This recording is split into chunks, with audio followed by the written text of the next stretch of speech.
welcome to Talk Murder to Me. Hello. Tonight, we have a taco special for you. Happy birthday, Wayne. Yes, happy birthday, Wayne, and we're so glad that you got your taco swag in time for your birthday, and we were your first birthday present. Woo! Yay. Also tonight, we need to give away $100. Dollar bills, y'all. So, Nicole, That's pick stupid. a winner for us. Okay, so we've had quite a few awesome reviews, and it came down to like 3 really, really, really amazing reviews. I mean, there was someone that said like what was the one that... Somebody said that it was a couple that they actually conceived their child to us. That's weird. But that's, whatever you do you. This podcast is the reason my wife and I decided to have a baby, adopt a dog, build a home in New Mexico, and support the Ronald Reagan re-election campaign. We're so glad. Most podcasts out there blow like whales in the water, but this one makes me all warm inside like mama's fresh baked bread.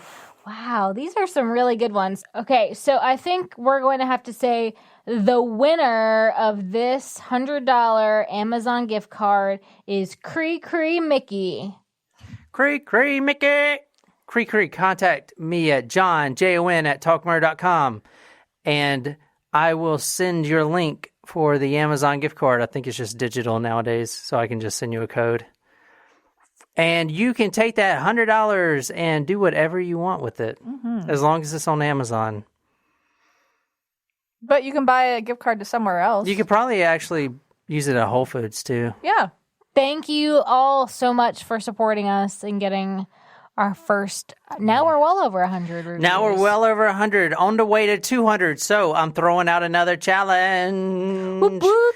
even though it's not quite original. When we hit 200 reviews, so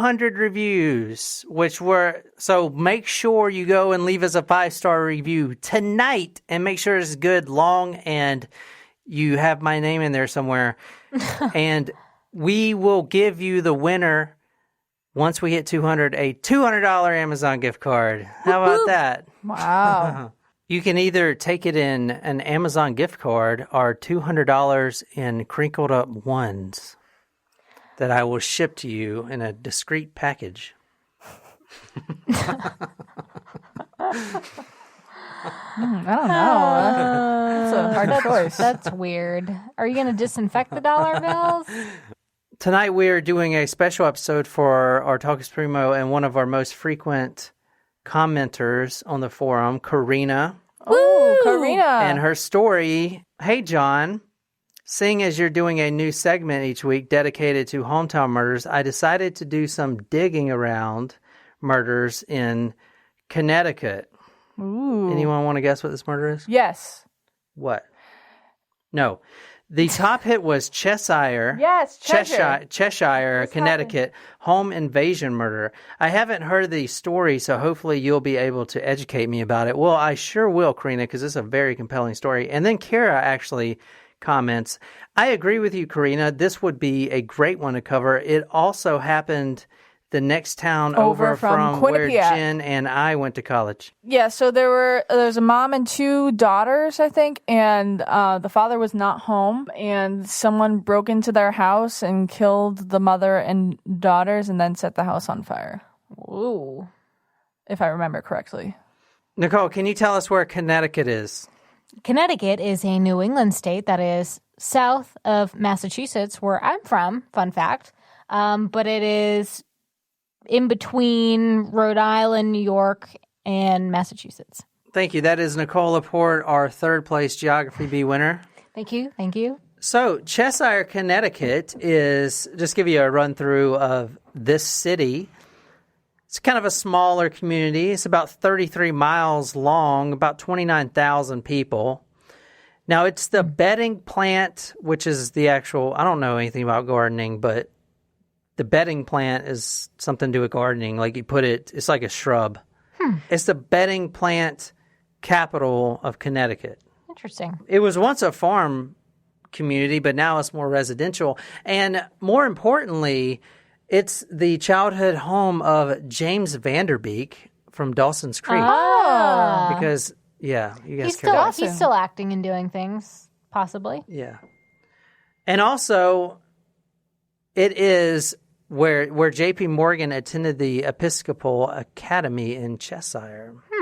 So July 23rd, 2007 at 9:30 a.m. And we are in the Bank of America. And there's a blonde woman that walks up to the teller, and she's kind of shaking a little bit. And I'll show you a video of this. But there's something not right about her. She's very frightened from what the teller says.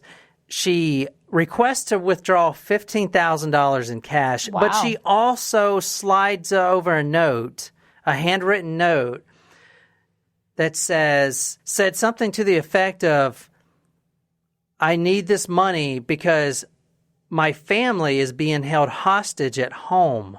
They're threatening to kill all of us unless I get this money. As soon as she gives the handwritten note, I mean, obviously the teller is in shock. She contacts Mary Lyons, which is the Bank of America's branch manager, notifies her immediately, and Mary Lyons is freaking out. Okay, she takes the note, she runs back into her office, and she immediately dials 911. And we're going to hear that 911 call later here. So why does she slip a note versus say something?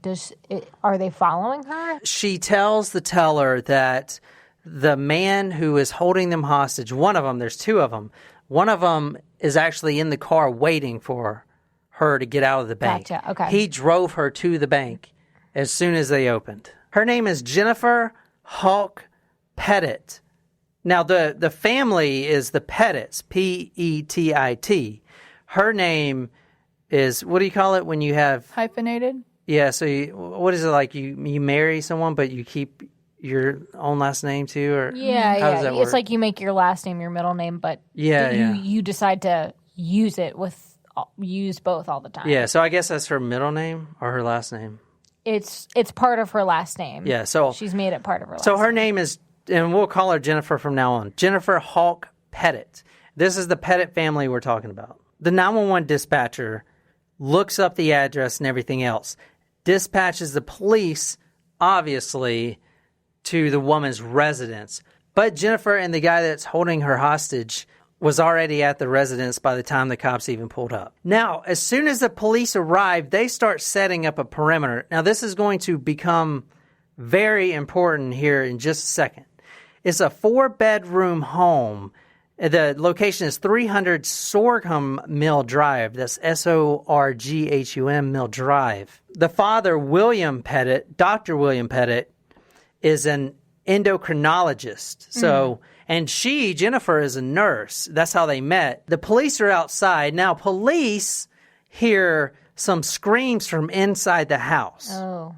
All right. Out of nowhere, the house is engulfed in flames. Oh, goodness. While the police are still there. Many of the police officers, after the fact, claim to hear screams from inside the house. Now, this is also going to become important because the police were estimated to be there from the 911 call, the dispatch log, and everything else. The police were on the scene for at least 24 minutes, if not longer. They were there before the fire broke out. They heard the screams. There was a cellar door, which we don't have these in the South. This must be a North thing. I've never seen one of these. Oh, bulkhead. Yeah. Is that a northern thing? Yeah. Well, They have them a lot too in the Midwest. With the tornadoes? Yeah. But yeah, they have. My house didn't have it up north, but my grandparents' house in Super, New Hampshire does. we have one. So the house is on fire right now, and the cops are kind of standing back, and they're hearing screaming from inside, and all of a sudden, if things can't get any more crazier in this story, a champagne-colored SUV Lexus comes roaring out of the driveway. Now, this is the Lexus. It eventually crashed.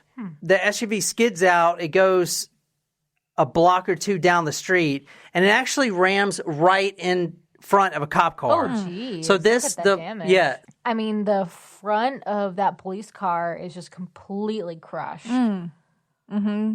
All the way to the windshield. Yeah, the bumper is it's like an accordion. Yeah. Yeah, so you can see that the champagne-colored Lexus, or maybe silver-colored, I'm not really sure. Yeah, it was It's kind of like gold, Yeah. Yeah, it's a front in collision with the police car there. And that police cars are not made flimsy. I mean, those things are pretty well reinforced. It's clear that it was you a know. high speed impact. Yeah, man, there's all kinds of... Like, that car, to fold up like that, they must have been going a crazy amount of speed. So after all the craziness, the fire and everything else, a male, what appears to be a male, which is restrained by his arms, escapes from the cellar door. So he actually opens the door. Now, this is when the house is on fire. So he's actually escaping the fire in the house. Oh, my gosh. And the door shuts and he's running. You know, I can imagine he can't see anything. He's kind of like rolling on the ground. Not like he's on fire, but, you know, he just trips or something. He's bound up. There's blood all over his face. Oh, my gosh. Okay. Completely covered in blood. The father, William Pettit, the doctor, Dr. William Pettit, stumbles out the cellar door, trips over everything. He barely escapes the fire. There's blood all over his face. And eventually, once police figure out what has happened to him, like why is he even in this situation, he's a survivor of this whole thing. But he was initially bashed in the head with a baseball bat. And the picture you're seeing him right now is the scar on his head. Not the scar, the stitches. Yikes. Yeah, so his head was completely cut open. Completely open. Like separated. Yeah. And he comes running out of the house, makes a narrow escape. Luckily, the cellar door was unlocked. Do you lock those things from the inside or outside? Inside. Yeah. Oh, okay. Well, luckily, he was able to get out unharmed. Now, there were two men that got arrested. They were making a getaway, and that Lexus, which the Lexus belonged to Jennifer. So they stole her car and crashed it. They were apprehended immediately. It took place this morning here in the town of Cheshire, shortly after 9:30 this morning. First of all, I need to stress to you that this case is ongoing as we speak, and there are many areas which we still will not be able to discuss or give details on as we anticipate charges to be filed. The facts are as follows. This morning, shortly after 9:30, a suspicious incident took place at the Bank of America, which is located in Maplecroft Plaza here in the town of Cheshire. The employees of the Bank of America felt an incident was suspicious enough where they contacted Cheshire Police Department and advised them of the suspicious incident. Immediately, Cheshire dispatched officers to the area of the bank and to the area of the victim's residence in an attempt and an effort to intercept the vehicle involved in the suspicious behavior that took place in the bank. Several police officers responded to the area of the bank as well as to the area of the victim's residence. Jesus, what are they Upon doing? arrival Hold the at the camera still. victim's God. residence, the first officer observed two male subjects exit private residence and also observed the private residence fully engulfed in flame. The first responding officer attempted to... Okay. The screams that were heard from inside the house, it was a family of four. Now, the screams were from the two daughters, one 17-year-old, one 11-year-old. Haley was a 17-year-old.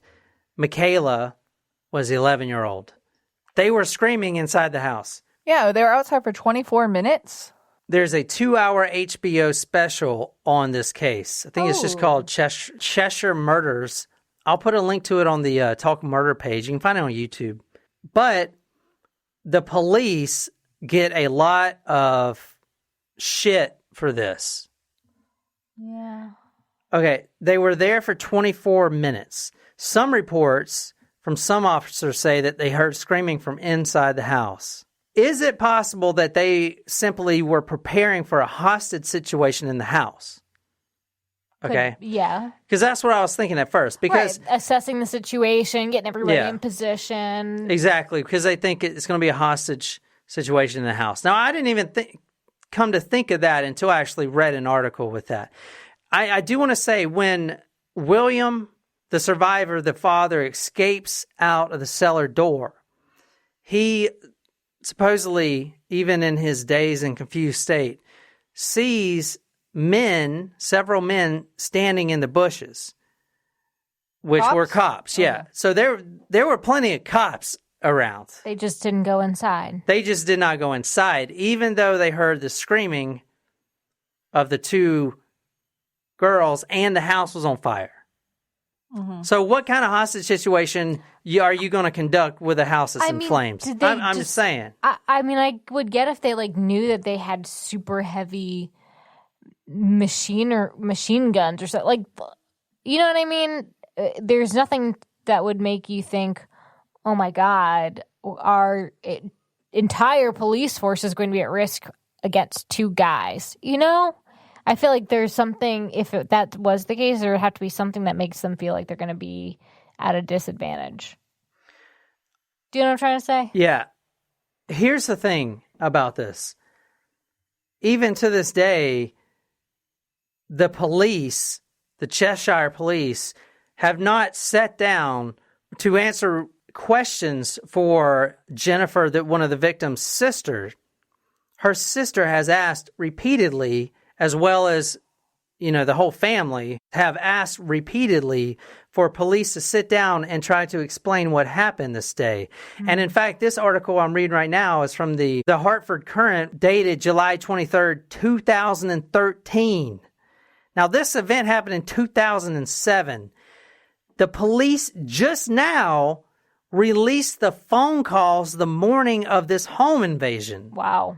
It's one thing to screw up, but it's another thing to try to hide it, especially from the family. The family deserves to know exactly what happened. Totally. Every phone call that's made, every text that's sent, that really pissed me off. And the HBO documentary is what I really think drug all this out.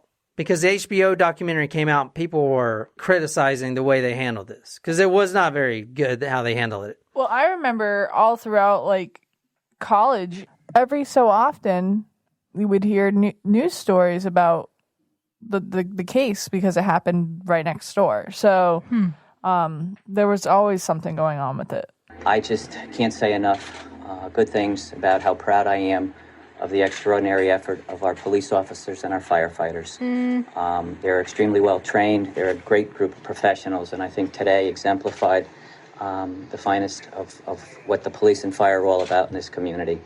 And I can't thank them enough because without their great work, this could have been a far worse tragedy. We were very, very fortunate. Okay, so that couldn't have been much worse than that, though, it seems, because everyone but the dad died, right? Exactly. Yeah. Yeah, so that is the town manager of Cheshire, Michael Malone. Yeah, like he said, I want to give praise to the law enforcement and the firemen. You have 3 dead girls in that house, okay? And he was like, this could have went a lot worse. How in the shit could this get any worse, man? This is actually... Just include the dad dying. That's the only thing that makes it worse. This is a freaking hard... Yeah, exactly. There could have been a lot more casualties. What, the police all died? Who cares? There's an 11-year-old girl that is burned alive in there. Mm-hmm. So for him to come out and give praise to these police and then not give up any of the things like the phone call records, the dispatch log, anything...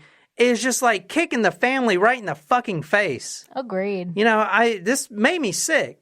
It's one thing to screw up, which I think they screwed up royally. It's another thing to say, oh, no, that's all, you don't need to see that. That's all evidence that's restricted for police. No, man, you need to come forth and, number one, don't make a press conference giving praise to the firefighters and the police, because in one of the HBO documentaries, one of the video clips that they keep playing is you'll see these, it's like a mix of police and Cheshire police and the firefighters. They're actually setting up a tent outside, like a little overhead tent because it's raining. You have 3 dead girls in the house. There's an 11-year-old burned completely, and you're out here setting up a tent? Why? Because you're getting a little wet? And then you come out and say, oh, we did such an awesome job. I'm sorry. It made me sick. This whole case makes me sick. So what happened? All right. Some believe that the police were just too scared to act. They hear screams. It's like a town where nothing else happens. Exactly. And that was another, a lot of people believe, yes, such a small town, this never happens. They never had training for this. Yeah, that makes sense. But put yourself in this situation. You know it's not a hostage situation anymore when the house is on fire, but then you hear screams from a couple girls inside. What, are you just going to sit there and let that shit burn? That's what happened. God. That's exactly what happened. Were they just thinking the screams were because they were being tortured instead of the fire? Like, you know, a lot of this case. So but there were firefighters there too. Like, they didn't. The firefighters got there after the police. The police were there for 24 minutes. Well, and then the guys tried to make an escape. So they already made the getaway, and the police still don't go inside. Yeah, that's correct. I would almost, like, that's, to make that clarification is like, wait, what? After they escaped, they made possibly no attempt or very feeble attempt to go inside.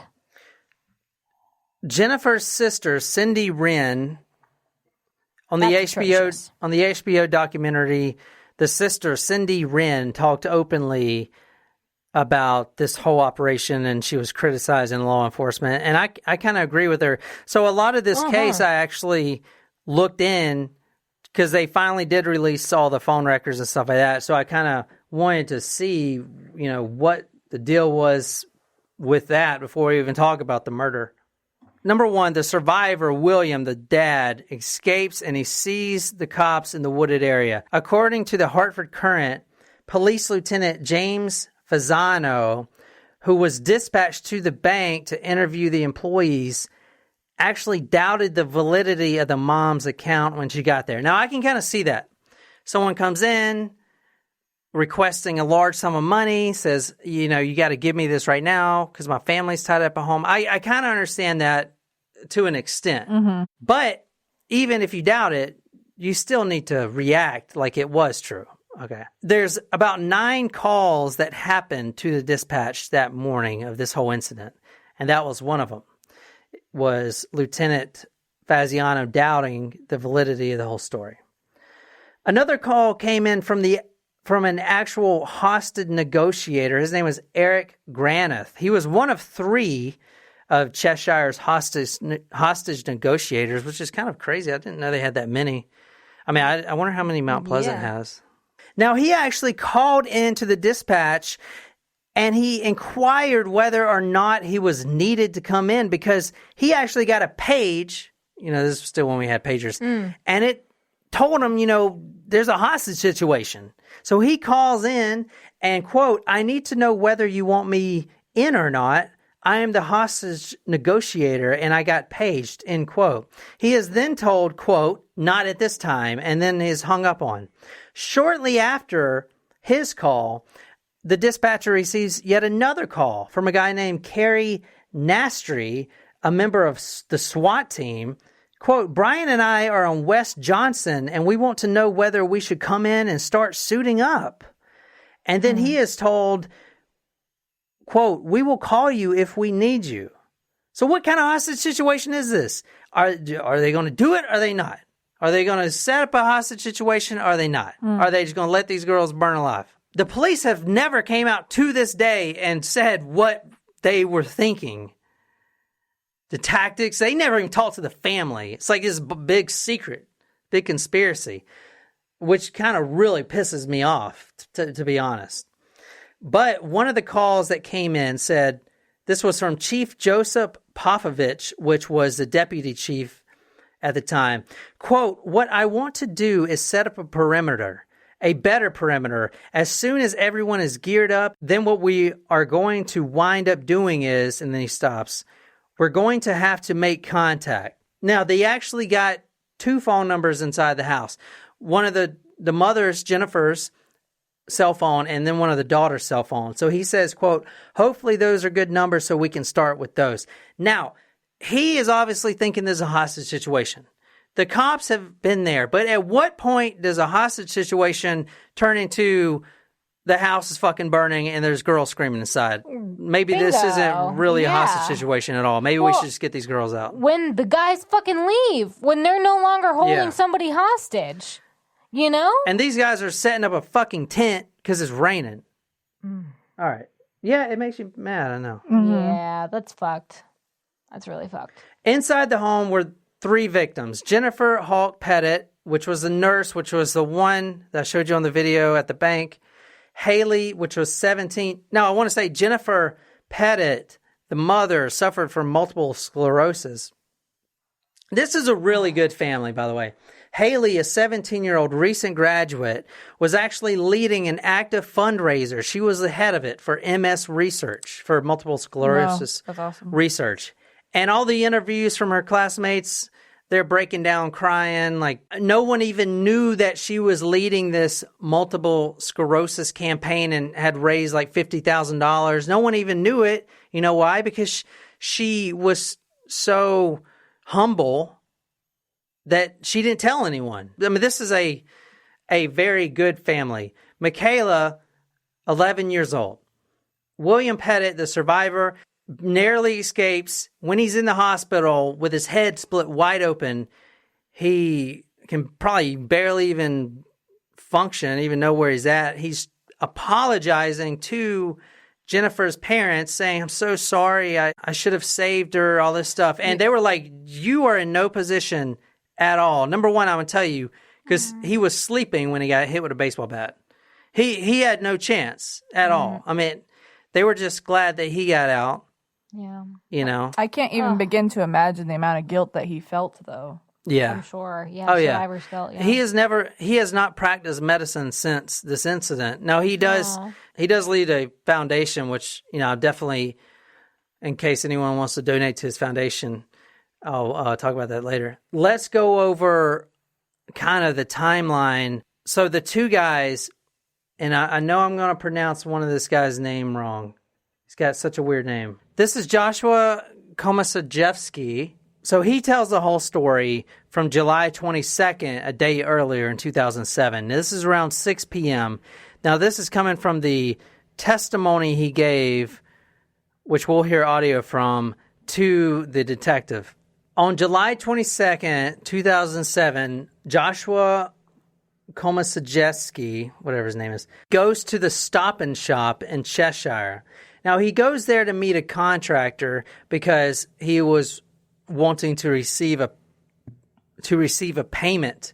So he's out there waiting on a contractor. Now, according to him, he notices Jennifer, the victim, and her 11-year-old daughter, which is fucking sick, and he decides to follow them home. So the contractor, they go into Stop and Shop literally to get like toilet paper and I think something else, like some small little thing, just a routine visit. They were in the grocery store no longer than 10 minutes. They came out. The contractor had met him, I guess, in the parking lot, Stop and Shop. They did the payment, whatever. And then around the same time, he sees Jennifer and her daughter, the 11-year-old, drive off in the Lexus. And he decides, I'm going to follow them.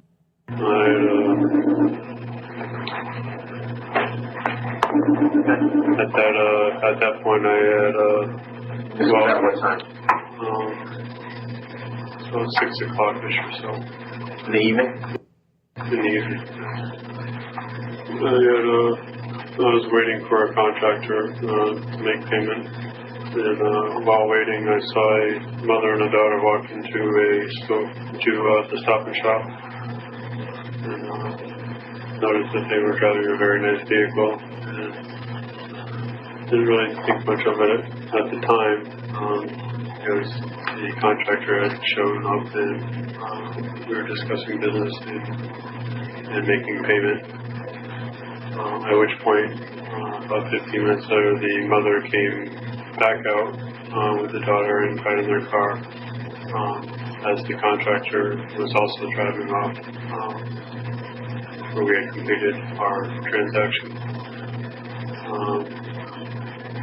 For whatever reason, I chose to follow the mom and the daughter to their house and saw that they lived in a very nice house with a very nice car. And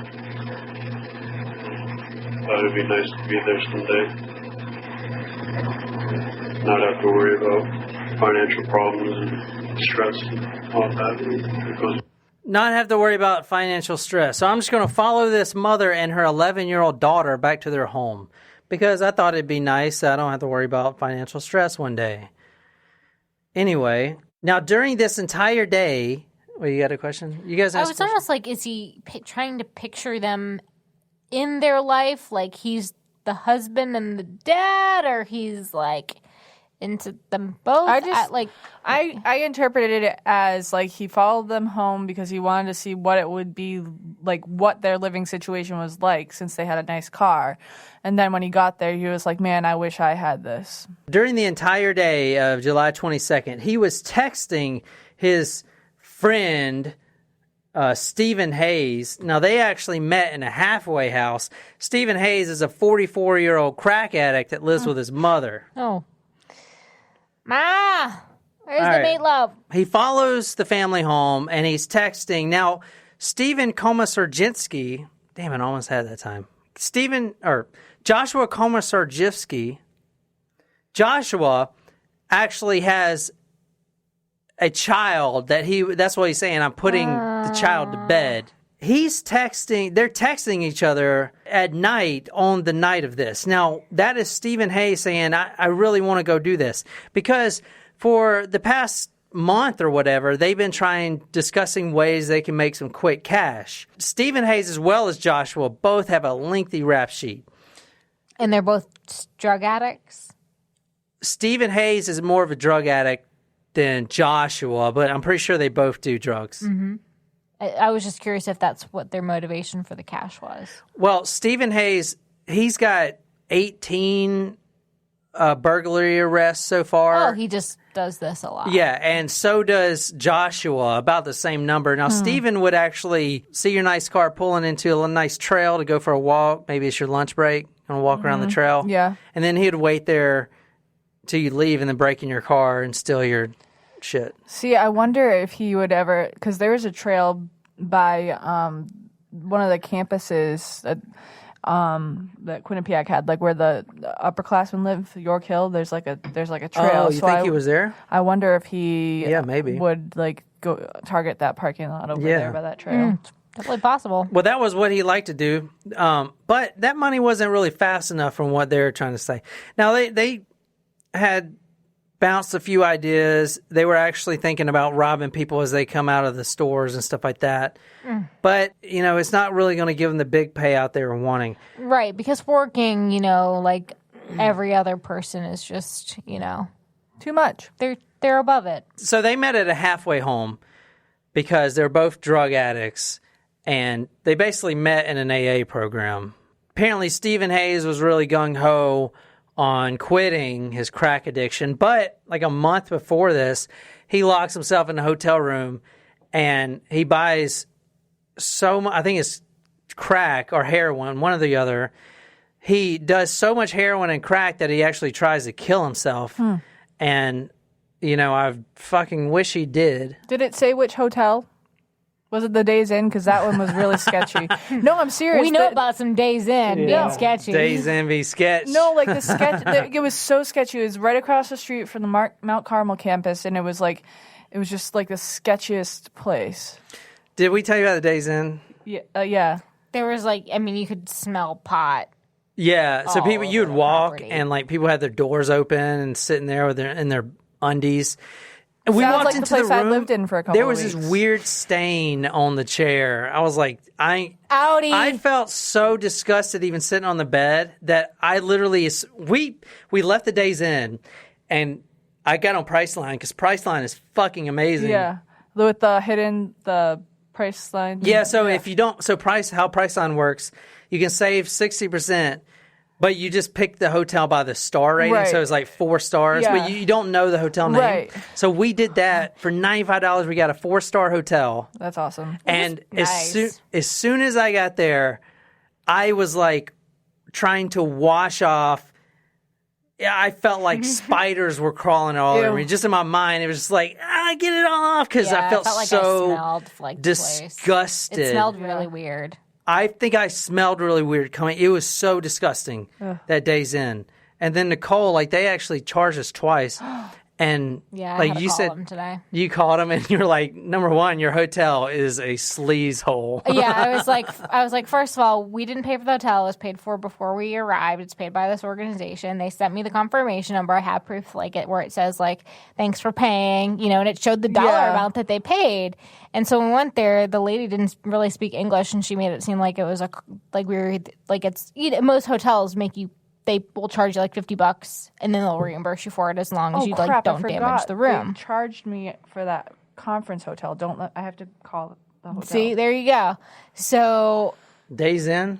No, the Westin. So They then- charged me. even Oh, though- Weston's nice, isn't it? Yeah, but it was paid for by the conference. Oh, and they yeah, charged yeah. me for a night. I need to call. Yeah, but they them. should, that's incidentals. If you didn't break anything, they should credit it back. no, they charged Jen for a night when they shouldn't have. Oh, for a whole night? Yeah. Okay, never mind. So anyway, I was monitoring this $16, and I was like, well, I thought it was only going to be like a $50 incidental or whatever, and it's still there. So then I called, and they're like, oh, well, we don't. If you reserve online, you don't pay online. So I was like, well, why do I have a confirmation that says thanks for paying or whatever? It's like, well, our hotel doesn't allow that. You only pay when you get there. So I'm like, all right, well, I wouldn't have come to your fucking hotel had I even known, because we walked in and we knew it was going to be gross. We didn't even stay there because your hotel is so disgusting. So I had It was verification. I was like, I disgusting. have a confirmation code. What do you need? He's like, well, we need verification from, the other people. So if you can get their credit card authorization. I was like, all right, fine. So I so would they have slept called in my and they damn paid- car. I was going to sleep in my car if I had to sleep there. That place was gross. It was $116. Price line $95. We got a 4-star hotel. That was really nice. I mean, the view alone of Miami, Orlando was worth it. I mean, like one of the top floors. We'll do that again when we have to go back, but that was stupid. How the shit we get talk about this? Because you said the guy went to a hotel. I wasn't sure if it was like in a report. Oh, yeah. Yeah. Oh, yeah, Anywho. right. Okay. Yeah, so Stephen Hayes actually locked himself in a hotel room and tried to crack himself to death with crack. And unfortunately for the world, he's still fucking breathing. I want to say, I'm going to get more into their past. Now, you guys can ask as much questions as you want about these two and their past histories.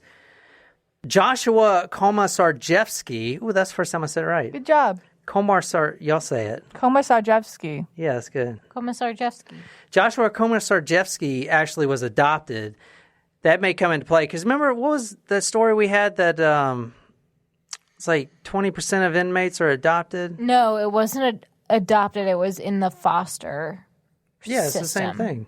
No, not necessarily. Adopted children are permanently in homes with someone they should be calling mom and dad. Fosters are when people receive government assistance for taking on multiple children. They may or may not be Yeah, doing the a kids good are job. temporarily placed. It could become Yeah. permanent, All right, so here's what happened. That same It's night. almost like a halfway house for kids. but yeah, like remember how you can foster dogs, but you said that you won't because you would get attached to them. So it's July. No, I'm just saying that's what the Yeah, I foster means. All right, so July 22nd, 2007, he's already followed the family home, and now him and his buddy Steve, this is coming from Josh, him and his buddy Steve are going to meet up. They're going to figure out something, and now they rode around for a long time. They actually first met at a bar, then they rode around for quite a while trying to figure out how to make some money real quick. 'Cause that's Obviously, normal. illegally. What's that? That's normal to just do that with someone you just met. Well, they'd known each other for a few months. No, you said when they first met, they did that. No.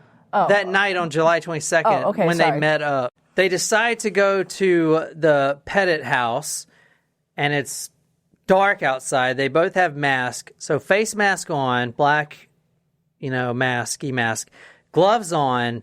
Hayes actually went to the local Walmart, bought a pellet gun, those pellet guns that look like real guns. Now, they walked down the sidewalk to the house. They actually parked Joshua's van, not like a van like we got, but like one of those little family minivans. Like a Honda Odyssey type thing? Kia Sorento? No, way too nice. I'm thinking like crappy vans. Like a Ford Windstar. Yeah. Yeah. They parked his maroon-colored Ford Windstar. I think it was maroon-colored. Parked his maroon-colored Ford Windstar down the street. Shit, we got fans with Windstars. Well, that's what we used to have. Grand Caravan. We had a Ford Windstar. Yeah. I remember The last one was red. My grandma got the blue one, and this is right when the doors were automatic. Yeah. And like no she had one's a ever cool seen that one. before. And like your arm just popped out. That was really weird. It like, are you double jointed? I don't know. I might be. That was like really weird. You remind me of you remind me. Can I do that? Can you No, your arm it reminded me of that girl from The Grudge. Anyway, the girl that came out the TV. What if I'm turning into a monster? Guys, what if I'm turning into like some creature? Yeah, well, fuck that. That's how I lock my doors at night. I want to attack you. Yeah, all right. Well, maybe you don't know. All right. So, so anyway, my grandma got the van with the doors that, we were the first one in our community to have the van with the doors that automatically We open. actually were too. We got the Honda Odyssey. They were the automatic doors. I mean, we were first. Though. John was you the were obviously. younger. But I meant Yeah. He was the first for everything. Got it. Yeah. So they walked down the sidewalk to the house. There's the house. Can you describe the house? It's a 2-storied house. It's a colonial. Mm-hmm. What does that mean? It's the type of house, like the way that it's built. Oh, I know that, but well, what's the difference between a Tudor and a colonial? The inside architecture, in the Tudor usually has brick on the outside. Colonial can be brick, but it's like the way that the roof is structured, like the pitch of the roof, things like that. Mm-hmm. So they actually had time to take photos of the burning house while there's 2 girls in there screaming. There's plenty of photos of it not even burning yet. It's just smoking. So the 2 guys walk around. Now they see the father sleeping in the sunroom. They know they got to take him out first. From what they say, they're not going to kill anyone. They're just going to, knock him out with whatever they can find. They don't have anything. Maybe they have a pellet gun. Maybe they're going to hold people. They don't have a plan. These guys don't have a plan. They're a bunch of losers. So anyway, they go around. They check all the windows. Nothing's open. But the cellar door was unlocked. The cellar door leads down to the basement. The basement leads to the sunroom. Joshua actually goes in the cellar door, and on the steps, there's a baseball bat. So he picks it up. Now, he says he stands behind William for quite a while, for about 2 minutes. That's a trying long to just time. trying to think about things or whatever. Now, his partner in crime's outside waiting for him to bash the father and then let him in the side door. Finally, he got up the nerve and he reaches that baseball bat back and he slams it right down on the father's head. I mean, you saw the picture, man. His skull is cracked open. He's lucky he's alive. Exactly. So this is from the interview from Joshua. This is what he says about that incident. Did you strike him? I did. Okay. And kind of tell us where and how many times you struck this man?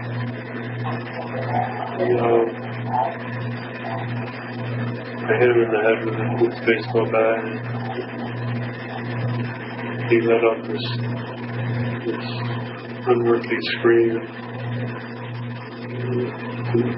I couldn't take the scream. I've never hit anybody in the head with anything. Couldn't find a baseball bat. I just kept hitting him until he finally packed up in the corner of the couch and quieted down and was just staring at me with wide open eyes. Just sheer confusion. He slams the bat down on the father. Now the father backs up into the couch because, like he said, sheer confusion, looking at him with those wide eyes like, what the fuck is going on? I mean, he just got nailed in the head with a baseball bat. Joshua goes over and, because he hears tapping, tip, tap, tap, tap, on the side glass door, lets his accomplice in, Stephen, and then they both tie the father up to this pole that's in the basement. You see the bloody pole? Mm. So they tie him up there. Now they're going upstairs because they got 3 more people to tie up. And you said this is at night? Yeah, this is probably right now, probably around 2 a.m. Yeah, around 2 a.m.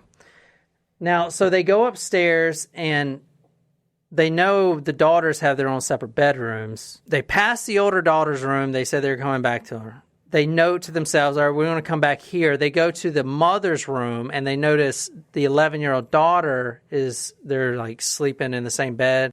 Stephen goes over to the mother, puts his hand on her mouth and is basically like, shakes her awake and says, this is a robbery. I'm not going to hurt you, all this stuff.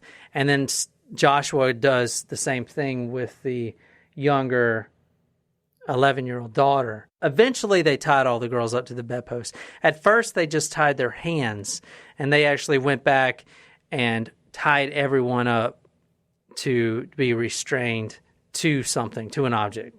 They got the mother and the 2 daughters tied up at this point. The mother is in the same room in the master bedroom with the 11-year-old Michaela.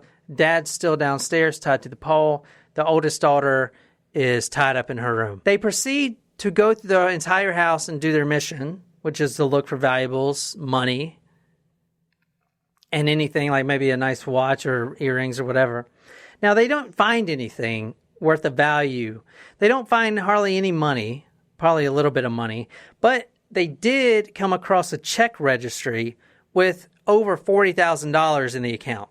So, you can see where this is going. The whole time they're doing this robbery, these guys are bickering with each other back and forth. Like in the morning, Stephen Hayes walks frantically in front of the house, downstairs in front of the windows, and there's no blinds on the windows.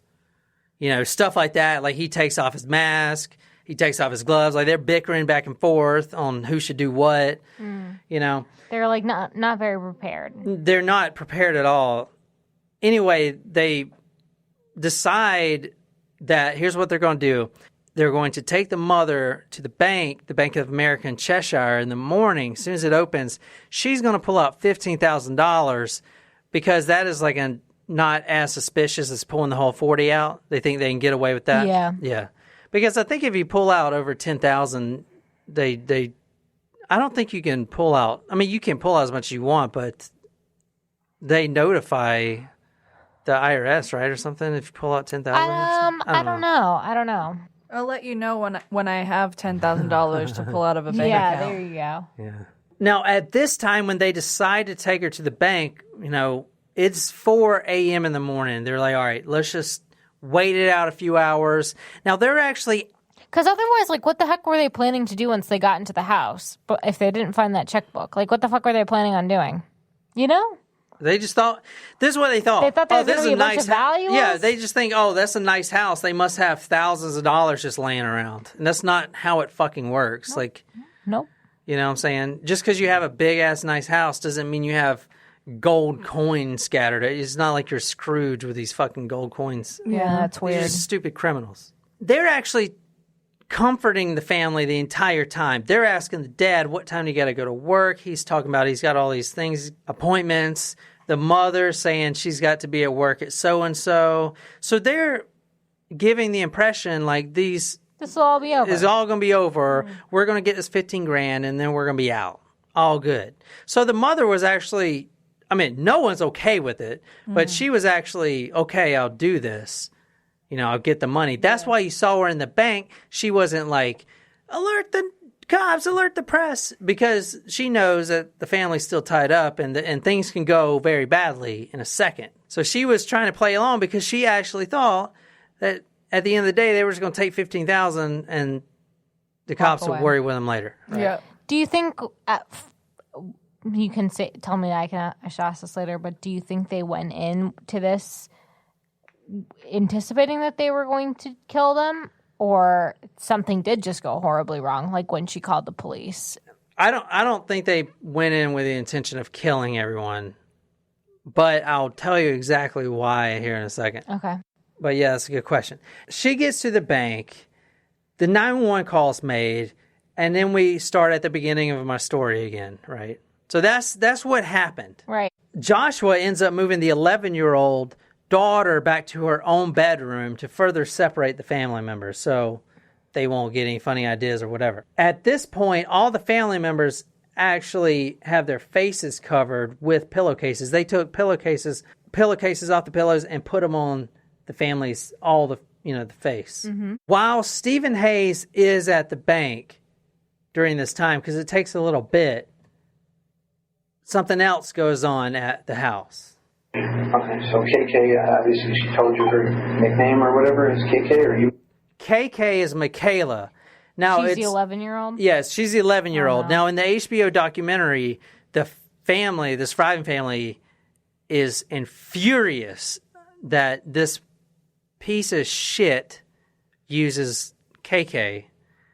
Her name is Michaela. KK is kind of like the family name, kind of like the nickname. Yeah. So it's what is the word they use? It's a family and endearment term. Mm-hmm. So we won't actually even use KK because I think that's disrespectful. So Michaela is the same as KK when he says KK. Okay. The 11-year-old. No, that's the name that both her sister and her mother refer to her as. Okay. So you're talking KK about just general things? Yeah, just like school and summer plans and stuff like that. Or Talk what about her summer plans. are. Obviously not mine. Is this, which one is this, Joshua? Yeah. One thing led to another, and one thing led to another. I ended up performing oral sex on her. What? So he performs oral sex on the 11-year-old. Oh my You god. performed oral sex upon KK? Not KK. Did you do that while she was tied? Yes. Was it against her will? Her hands were tied, but her feet weren't. Was it against her will, or is it something you talked her into? How did that go?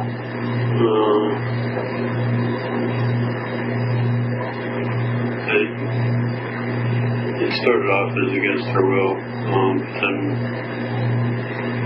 like she wasn't like resisting or anything. What a So sick I just piece kept of it crap. And he's a father himself. Did she reciprocate to you? No.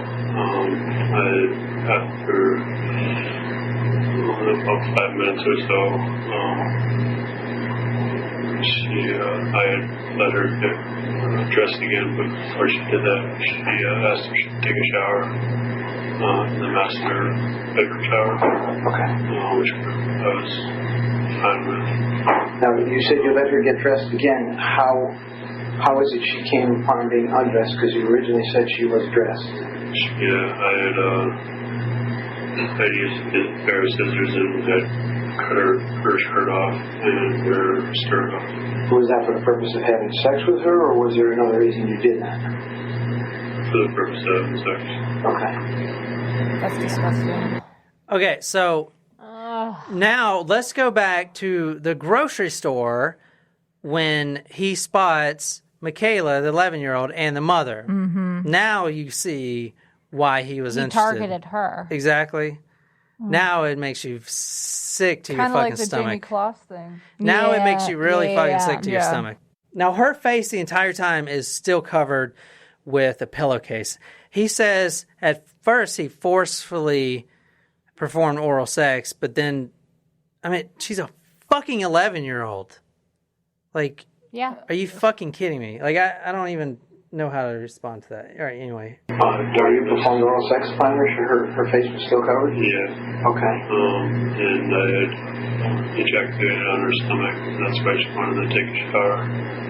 Okay, you ejaculated on her stomach while you were performing oral sex on her? After? After the fact. By what method? In my hand. Now, you got DNA everywhere.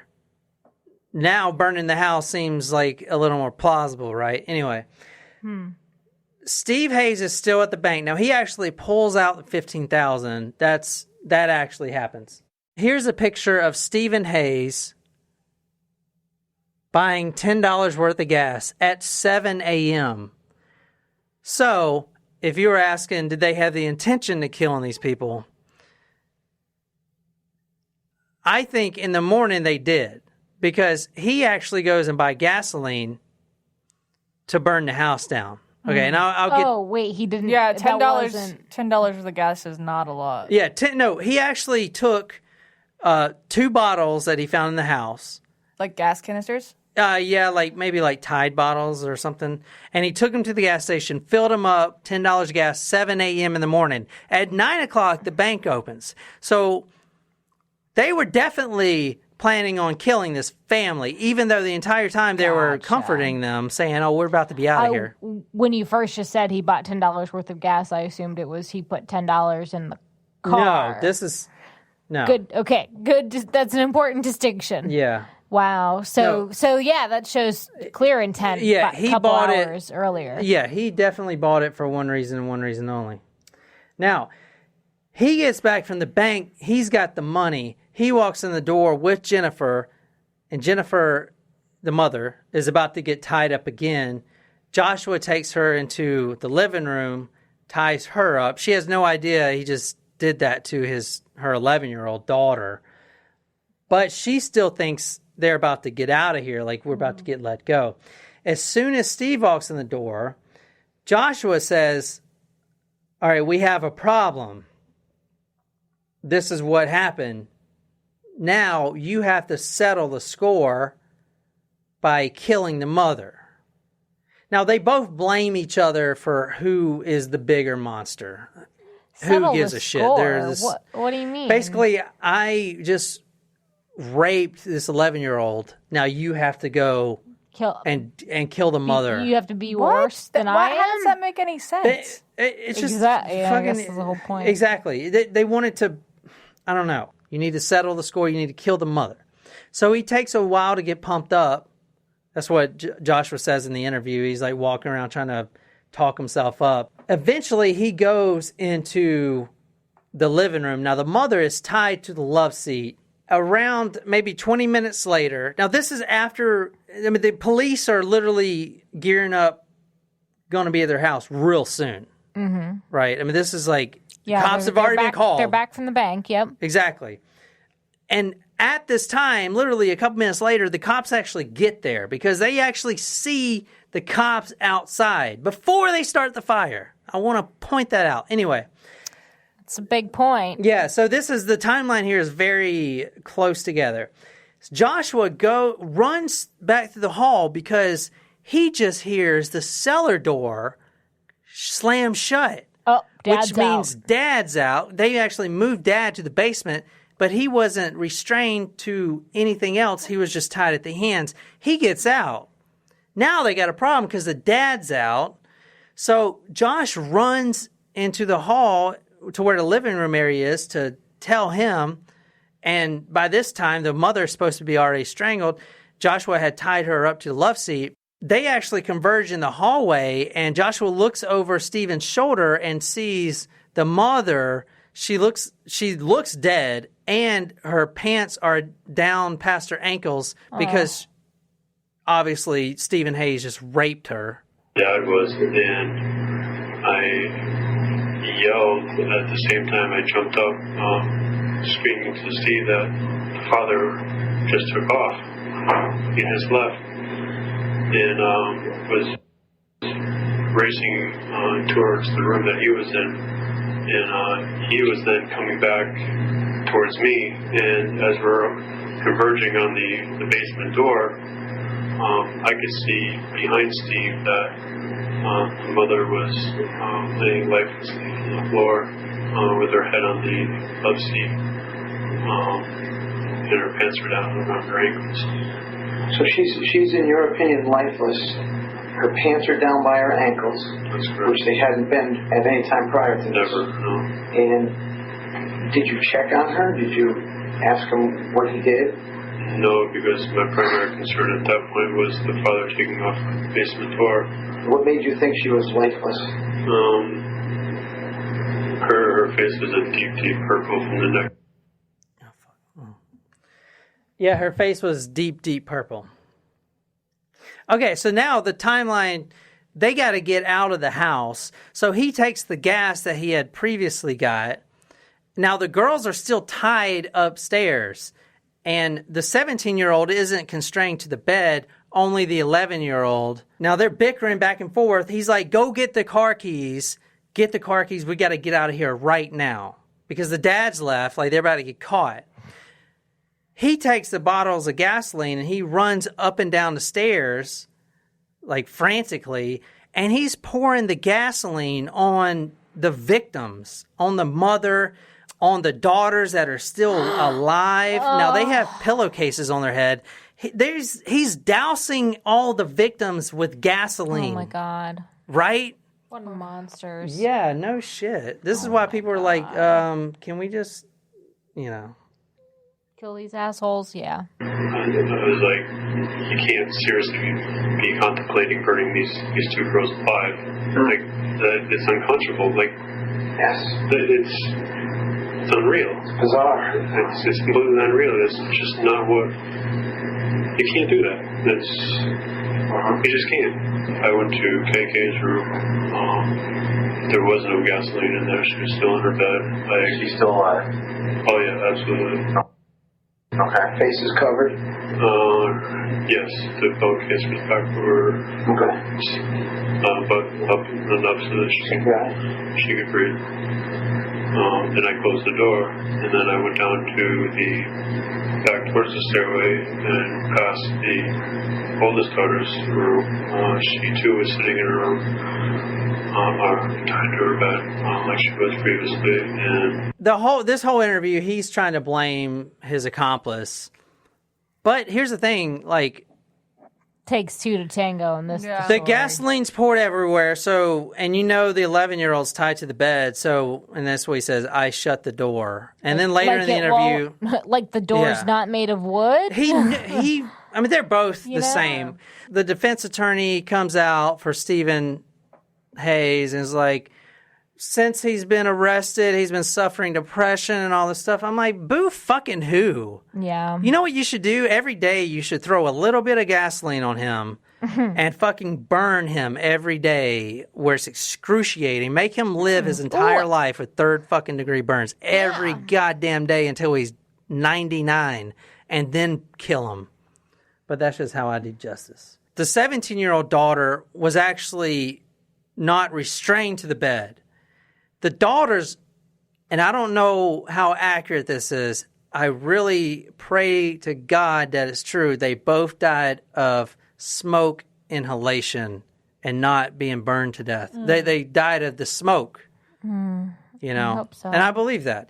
But the daughter actually, the 17-year-old, was trying to run out of the house. She made it out of her door, and she was found dead at the top of the stairs, but the smoke got her. Wow. The 11-year-old, she didn't have a chance. She was tied to the bed.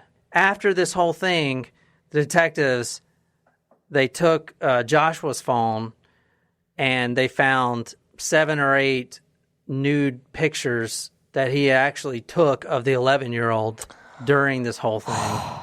Okay, so I'm a sicko. yeah, I really hope that he is being absolutely tormented in prison.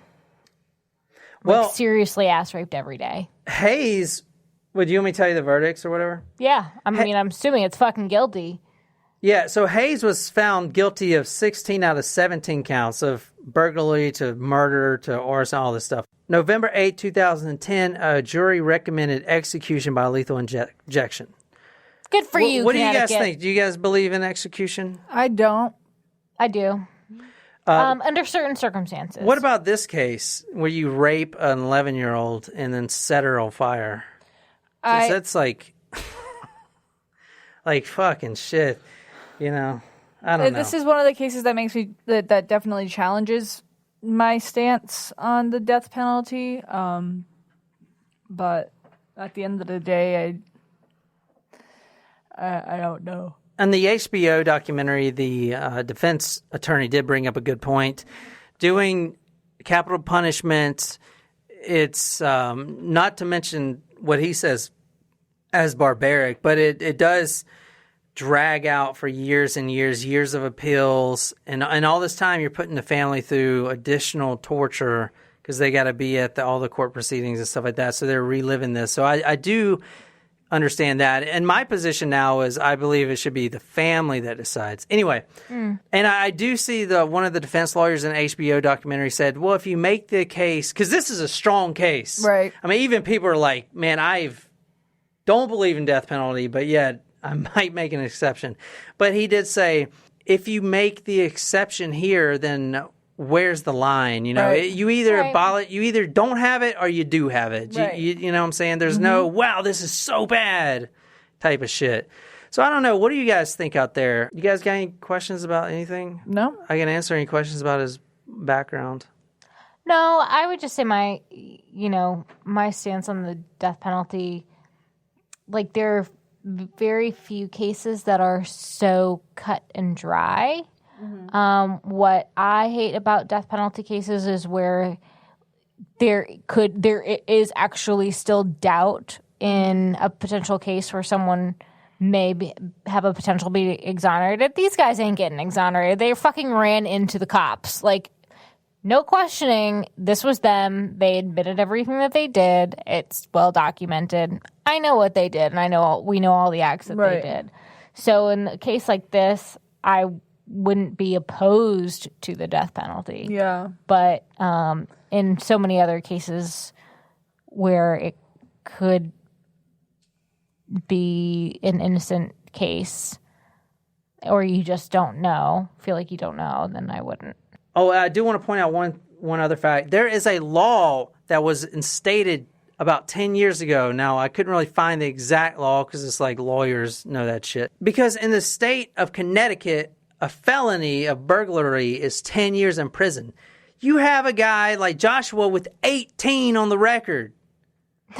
That's more than a life sentence in prison. Yeah. But when he got arrested the last time before this event happened, they didn't see the Department of Corrections and the Department of the Parole Board, the Parole and Pardons Board, did not see that list of all of his felonies. There is a law that is... Well, that's a clerical error. Exactly. Well, there's a law now that the prosecutors, and I don't know much about law, but they have to submit all this stuff to both entities. Those two entities did not have it.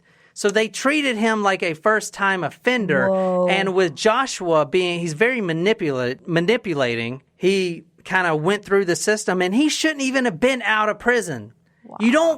You don't get busted 18 times for burglary and then get out of prison. I'm sorry. I mean, they may not have given him 10 times 18 sentences, but he probably would not have been out and walking at that time. Yeah. So a lot of it is the fault ultimately lays with these guys, but it also lays with the cops that stood outside a burning house while these teenage girls are screaming to death, and the justice system.